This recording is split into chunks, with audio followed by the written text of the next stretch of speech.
Richmond President Leon Daphne has called a special board meeting for Thursday night to discuss Brown's comments, which he simply described today as unusual.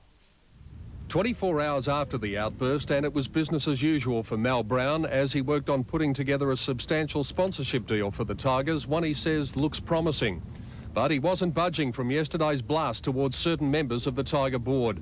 A lot of these people have done terrific things for the club over a lot of period of years, and they're either tired or their workload's increased, and consequently they can't do it. But rather than carpeting Brown, Tiger President Leon Daphne said today the matter can wait until Thursday's special board meeting. I think it's unusual for employees of the club to speak out publicly, and that's what I'll be talking to Malcolm about. And then the board will consider Malcolm's comments again on Thursday. As for the speculation Brown was working to a hidden agenda, namely... You're sort of acting on behalf of the President? No, I'm acting completely on my own.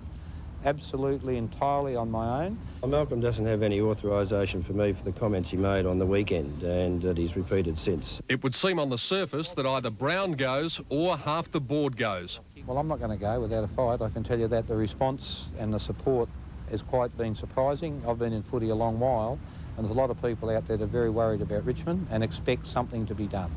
Predictably, the on-field personnel are trying to distance themselves from the rumpus, concentrating instead on forgetting Friday night's failure against Sydney and looking ahead to Monday's clash with the Saints.